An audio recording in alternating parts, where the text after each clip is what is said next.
Hello les amis, je vous retrouve pour une nouvelle vidéo sur le football européen et la Ligue des Champions 2024-2025 et je vais vous présenter tous les résultats et statistiques à l'issue de la 7e journée de cette Ligue des Champions. Alors on va voir tous les classements des équipes, stat par statistique, on verra également les meilleurs buteurs, on verra toutes les stats des clubs français, Brest, Lille, Monaco et le PSG. On va tout décortiquer pour voir un petit peu les équipes qui sortent du lot, les équipes qui sont les meilleures et on terminera la vidéo par le calendrier de la 8e journée avec les dates, horaires des matchs, équipes qui s'affrontent et place au classement des équipes qui s'affrontent. Alors cette 7e journée, déjà, les matchs avaient lieu le mardi 21 janvier et le mercredi 22 janvier. Alors le mardi 21 janvier, Monaco le 16e a battu Aston Villa le 5e 1 but à 0.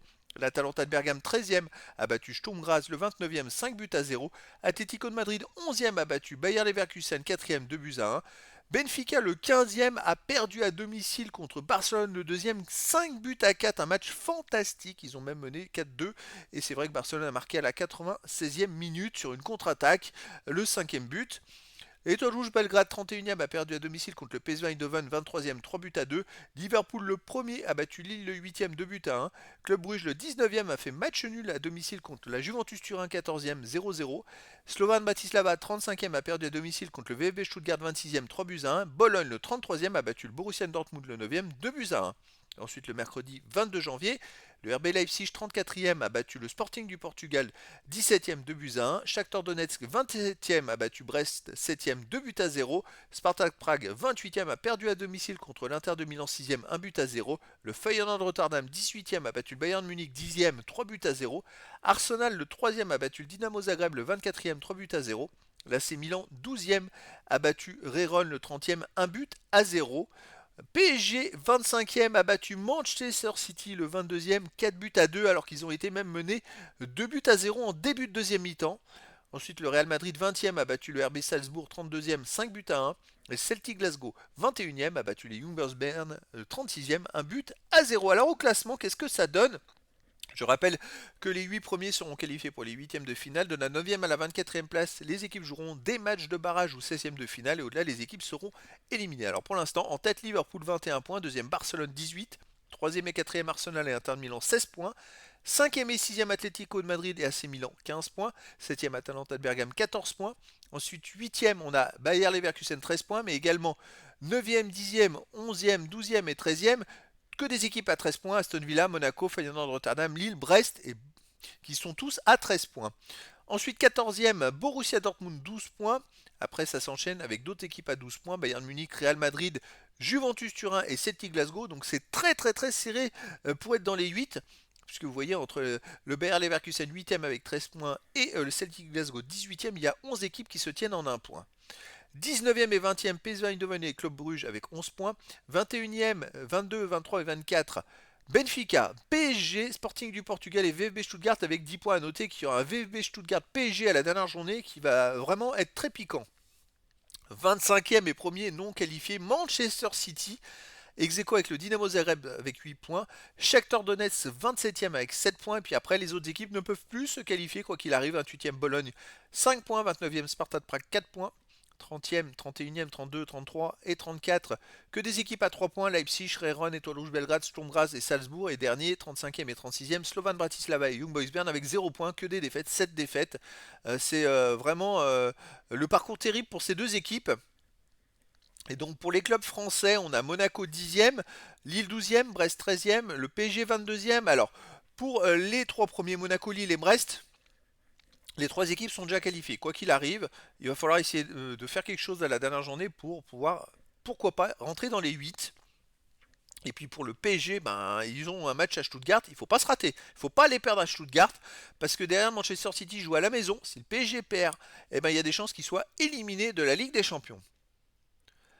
Alors, les meilleures attaques de cette Ligue des Champions en tête, Barcelone, 26 buts, c'est assez exceptionnel en 7 matchs, ça fait plus de 3 buts et demi de moyenne par match. Ensuite, Borussia Dortmund 19, 3e Atalanta de Bergame 18, les clubs français, Monaco 13e avec 13 buts, Lille 20e avec 11 buts, Brest 23e avec 22e le PSG et Brest 23e avec 10 buts chacun. Le PSG encore, ils ont marqué 4 buts dans cette journée, heureusement. Meilleure défense en tête, Inter de Milan, seulement un but encaissé en 7 matchs. Après, il y a deux équipes ex aequo, Arsenal et Liverpool avec 2 buts. À noter Brest qui est 9e avec 8 buts encaissés. C'est bien les Bretons, bravo. PSG 11e avec 8 buts encaissés. Lille 13e avec 9 buts encaissés. Et Monaco 15e avec 10 buts encaissés. Les meilleurs buteurs, alors j'ai mis en surbrillance les buteurs des clubs français. On a pour Lille, 8e ex aequo, Jonathan David qui en est à 5 buts en 7 matchs. Et puis sinon pour Brest, beaucoup plus loin, hein, 22e ex aequo, il y a Sima avec 3 buts en 6 matchs. Il n'y a pas d'autres joueurs des deux équipes dans les 40 meilleurs pour l'instant. À noter Kylian Mbappé du Real Madrid en est à 3 buts en 7 matchs. Et à noter le meilleur, c'est Lewandowski de Barcelone avec 9 buts, devant Rafinha de Barcelone 8 buts. Et ensuite, on a un joueur de Dortmund, Guirassy 7 buts, et puis Vinicius Junior du Real Madrid 7 buts. Il y a quand même du lourd, hein, franchement, après Alvarez de l'Atlético de Madrid, Haaland de Manchester City, Gyökeres du Sporting de Portugal. Donc quand même, c'est des statistiques de fou au niveau du classement des buteurs. Les meilleurs passeurs, en tête, alors il y a 3 joueurs en tête, Pexao de Feyenoord Rotterdam avec Mohamed Salah de Liverpool et Millau, le français Enzo Millau de Stuttgart qui ont 4 passes décisives. Et puis sinon pour les clubs français, on a 2 joueurs de Brest à 2 passes décisives, à York et Baldé.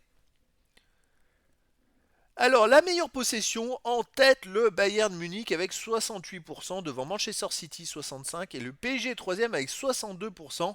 À noter 12e Monaco avec 53%, Lille 24e avec 45% et Brest 28e avec 43%.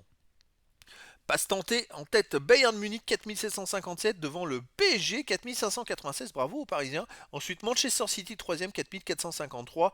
À noter Monaco 23e avec 3100, Lille 24e avec 3060 et Brest 30e avec 2683. Les passes réussies en tête Bayern Munich 4269 devant le PSG 4106, 3e Manchester City 4076, on retrouve toujours les 3 premiers. Monaco, alors Lille 23e avec 2565, Monaco 25e avec 2516 et Brest 31e avec 2093, quasiment 2 fois moins que le PSG. Pourcentage de passes réussies en tête Manchester City, presque 91% devant Leverkusen 89,7% et le Bayern Munich 3e 89,3%. Le PSG 5e avec 88,6%. Puis après les clubs français sont très loin. Lille 23e avec 83%, Monaco 28e avec 80% et Brest 35e avec 77%. Brest c'est la deuxième plus mauvaise équipe sur les 36 en Ligue des Champions en termes de pourcentage de passes réussies. Les occasions, en tête Bayern Munich 115 devant le PSG 104, 3e PSV Eindhoven 103. On a ensuite Monaco 16e avec 70, Brest 24e avec 57 et le dernier c'est Lille et dernier avec 37 occasions de but. Les tirs, en tête Bayern Munich avec 150 devant le PSG 136, 3e Manchester City 131, Monaco est 14e avec 94 tirs, Brest 22e avec 79 tirs et Lille 34e avec 61 tirs. C'est vrai que Lille, la place au classement, quand on voit les autres statistiques, c'est assez hallucinant. Les tirs cadrés, en tête Bayern Munich 60 devant le PSV Eindhoven 54, 3e Manchester City 53. Et donc le PSG est 8e avec 44 tirs cadrés, Monaco 15e avec 36, ensuite Brest 22e avec 30 tirs cadrés, Lille 23e avec 29 tirs cadrés. A noter quand même que le PSG a fait 2 derniers matchs contre City et le match d'avant, je crois que c'est à Salzbourg où ils ont gagné 3-0. Ils ont marqué 7 buts, ils ont fait beaucoup de tirs cadrés, ce qu'ils n'arrivaient pas à faire avant. Ça arrive au bon moment. Pourcentage de tirs cadrés en tête Borussia Dortmund 51,5% devant Lille 46,4%, 3e Arsenal 45,4%. Alors Lille, ils se rattrapent là-dessus, c'est pour ça qu'ils sont beaux au classement, c'est qu'ils font beaucoup de tirs cadrés en proportion, ils tirent juste on va dire. Monaco est 11e avec 39%, Brest 24e avec 33% et le PSG en pourcentage de tirs cadrés est 25e avec 32%. Je crois qu'avant les 2 derniers matchs, ils étaient même qu'à 7% de tirs cadrés, ce qui était une catastrophe. Tir contré en tête Bayern Munich 42 devant Stuttgart et Manchester City avec 41. Le PSG 4e avec 38. Monaco 15e avec 24. Brest 28e avec 16. Et Lille 35e avec 11 tirs contrés.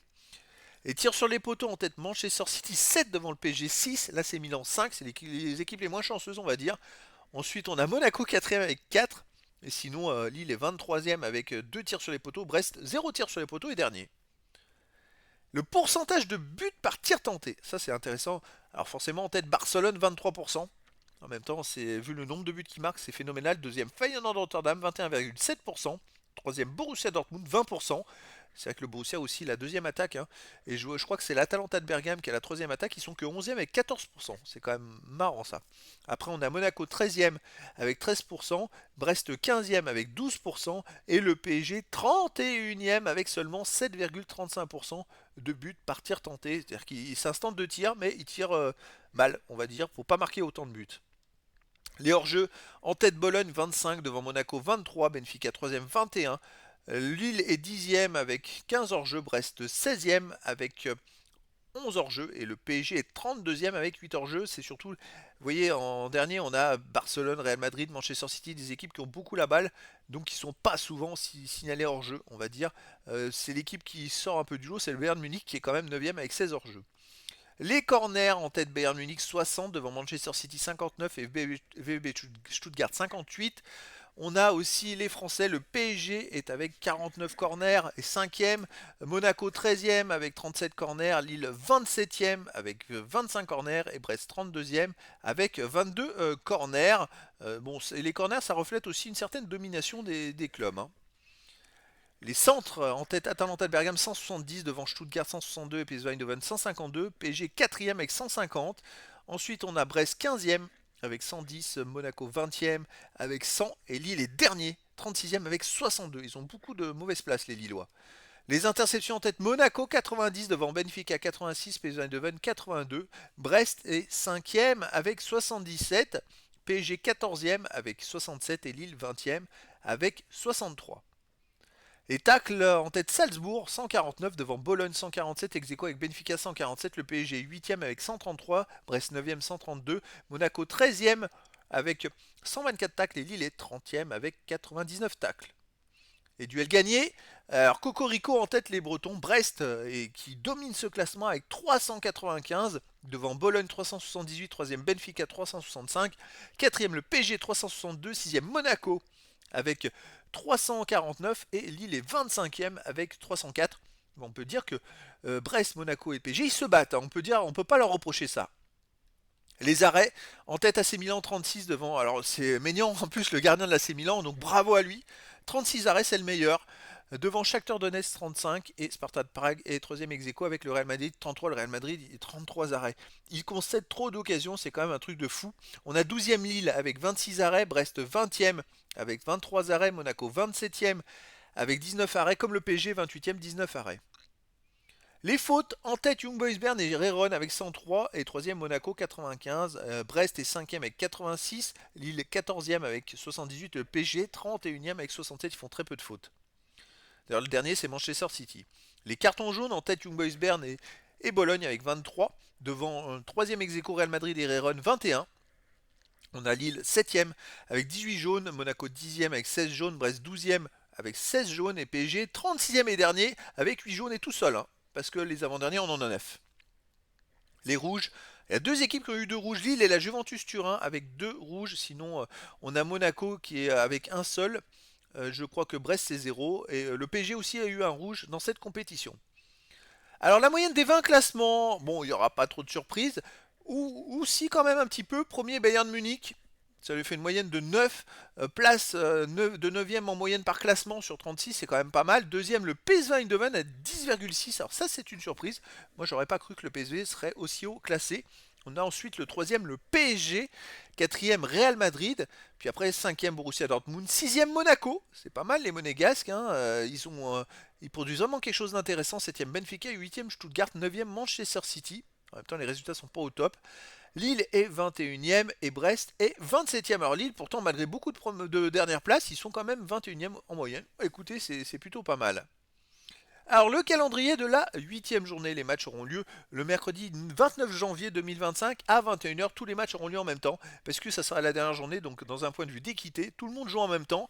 Et donc, on aura PSV Eindhoven 19e contre Liverpool 1er, Bayern Munich 15e contre Slovan Bratislava 35e, Borussia Dortmund 14e contre Shakhtar Donetsk 18e, Bayer Leverkusen 8e contre Sparta de Prague 29e, Réron le 31e recevra Arsenal le 3e, le FC Barcelone 2e recevra l'Atalanta de Bergame le 7e, ça va être un très beau choc.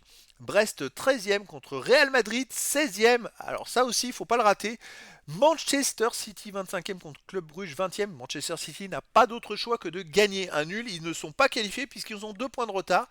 Et ils ont aussi 3 points de retard sur Club Brugge au classement. Donc il faut gagner. Ils n'ont pas le choix. S'ils veulent se qualifier, il faut gagner. Ensuite, on aura Young Boys Bern 36e qui recevra Étoile Rouge Belgrade 32e. Lille 12e contre Feyenoord Rotterdam 11e. Lille a peut-être une chance de rentrer dans les 8. Il faut gagner contre le Feyenoord. Juventus Turin 17e contre Benfica 21e. Aston Villa 9e contre Celtic Glasgow 18e. Dynamo Zagreb 26e contre AC Milan 6e. C'est pareil que pour Manchester City. Le Dynamo Zagreb a 8 points et ils peuvent, en battant l'AC Milan, éventuellement aller se qualifier. Alors, ils ont un très mauvais goal average puisqu'ils avaient commencé par une défaite 9-2 au Bayern Munich. Ça leur a plombé la saison. Pourtant, ils ont encore la possibilité de se qualifier s'ils gagnent contre l'AC Milan et puis que les adversaires perdent. Ils pourraient se retrouver avec 11 points. Ensuite, on a Inter de Milan 4e contre Monaco 10e. Monaco n'a pas d'autre choix, il faut aller gagner pour être dans les 8. Sturm Graz 33e contre Leipzig 30e. RB Salzbourg 34e contre l'Atlético de Madrid 5e. Le Sporting du Portugal 23e contre Bologne 28e. Alors Bologne ne joue plus rien, mais le Sporting du Portugal n'a d'autre choix que de faire un résultat s'ils veulent espérer rester dans les qualifs. Et puis alors le dernier match, VfB Stuttgart 24e contre PSG 22e. Les deux équipes ont 10 points. Un match nul risque de qualifier les deux équipes, sauf si tout le monde se gagne derrière et puis un meilleur goal average, ce qui serait pas de chance. Et après, si le PSG veut se qualifier, il faut gagner. Mais Stuttgart, en tout cas, si le PSG gagne ou si Stuttgart gagne, l'autre va se retrouver avec 10 points et potentiellement sera éliminé. Donc voilà les amis, c'était la présentation de tous les résultats de la 7e journée de la Ligue des Champions 2024-2025 avec tous les classements statistiques et puis le calendrier à la fin de la 8e journée et des matchs à venir. Voilà les amis, je vous dis à très bientôt pour une nouvelle vidéo.